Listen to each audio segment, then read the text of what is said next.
Channel में विज्ञापन व न्यूज हेतु संपर्क करें। परिवर्तन टीम के प्रत्याशी अध्यक्ष नीलेश रंजन राव परमार व महामंत्री राजकुमार सागर उत्तर प्रदेश लेखपाल संघ के चुनाव को नियम विरुद्ध बताया और कहा,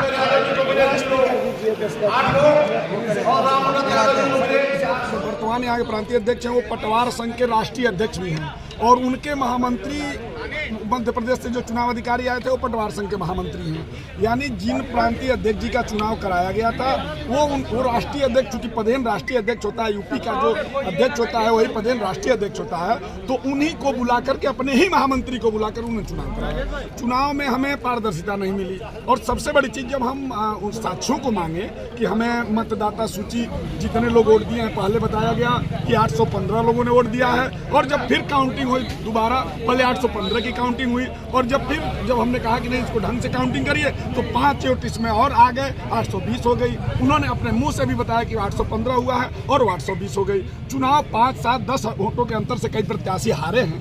बात हारने और जीतने की नहीं है। 3 बार वोटिंग हुई है, इसको लेके क्या करें? 3 बार गिनती हुई है यहाँ पे वही तो बता रहे हैं कि कुल मतों की संख्या, जो प्रत्याशियों के जो कुल मत पाए थे वो कुल मतों की संख्या 815 आई पहले, और जब फिर मत गिनवाए गए फिर पुनः तो 820 हो गए और उनके वोट 5 बढ़ गए। तो हमारे कहने का मतलब है कि इसमें पारदर्शिता होनी चाहिए। पूरे प्रदेश के लेखपाल साथियों, जो पदाधिकारी हैं, साथियों ने बड़े उत्साह के साथ परिवर्तन के लिए वोट दिया था कि उनके जो कार्य नहीं हो रहा है, परिवर्तन टीम आएगी, नीलेश रंजन राव और राजकुमार सागर जी की टीम आएगी तो हम परिवर्तन करेंगे। उनके इस मंशा पर यह चुनाव अधिकारीगण द्वारा पानी फेरा गया है और यह चुनाव पर मैं प्रश्न चिन्ह लगाता हूं। बाकी हमारे इलाहाबाद से हमारे जिलाध्यक्ष जो महामंत्री पद के प्रत्याशी हैं श्री राजकुमार सागर जी, वो भी अपनी बात रखेंगे। जी, मैं आपके चुनाव को लेकर जो आज संपन्न होना चाहूँगा, मैं आपके सम्मानित मीडिया के माध्यम से आपको बताना चाहूँगा, आज दिनांक 16 तारीख को आज हमारे उत्तर प्रदेश लेखपाल संघ का चुनाव हुआ था। जैसे कि हमारे जो है बताया आपके अध्यक्ष पद के प्रत्याशी जी ने कि चुनाव कराने जो हमारे आए थे, चुनाव प्रभारी जो हमारे बने थे, वो उत्तर प्रदेश पटवारी कानूनगो संघ के महामंत्री थे और जो चुनाव में प्रतिभाग कर रहे थे अध्यक्ष पद के लिए, वो अखिल भारतीय पटवारी कानूनगो संघ के अध्यक्ष थे। इस प्रकार उनके अधीनस्थ कर्मचारी अगर चुनाव कराएंगे तो चुनाव हमारी इसी को लेके आप लोग की नाराजगी, इसके लेके बार हमने काउंटिंग कराई। आपको बताना चाहूंगा आपके सम्मानित इस चैनल के माध्यम से कि 3 बार अलग अलग आंकड़े बताए गए और हमने संवैधानिक रूप से उनसे जब वोटर लिस्ट मांगी तो उन्होंने वोटर लिस्ट देने से इनकार कर दिया। इतना ही नहीं, लोकतंत्र का हनन करते हुए मतदाता सूची को उन्होंने सील नहीं कराया और साथ में लेके चले गए। मतदाता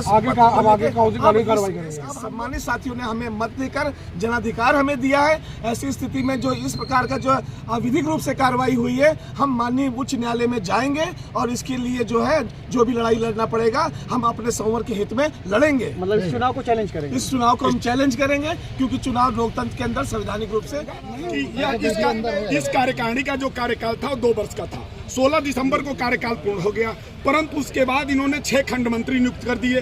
पूरी व्यवस्था ही, पूरा चुनाव का जो व्यवस्था इन्होंने किया है वो पूरी तरह से जो है मिलीभगत है, पारदर्शी नहीं है। यह चुनाव नहीं है, एक तरह से जबरदस्ती अपने आप को स्थापित करना है। हम इस चुनाव प्रक्रिया से असंतुष्ट हैं और यहाँ से लेकर के जो भी विधेयक होगा नियमानुसार हम अपने पूरे पैनल के जो 10 साथी हैं, हमारे महामंत्री पद के प्रत्याशी राजकुमार सागर जी हैं, हम पूरी लीगल एडवाइजर से बात करते हुए इस व्यवस्था को पूरी तरह चैलेंज करेंगे और उत्तर प्रदेश लेखपाल संघ में पूरी पारदर्शिता रहे। भले हम ना आए, हमारे 2016 वर्ष के जो नए साथी हैं कल वो चुनाव लड़ने आए तो उनके अंदर उनके पारदर्शिता रखी जाए। हमें उत्तर प्रदेश लेखपाल संघ में पारदर्शी और विधिक बनाना है। किसी एक व्यक्ति विशेष के लिए लेखपाल संघ कार्य नहीं करेगा और हमारे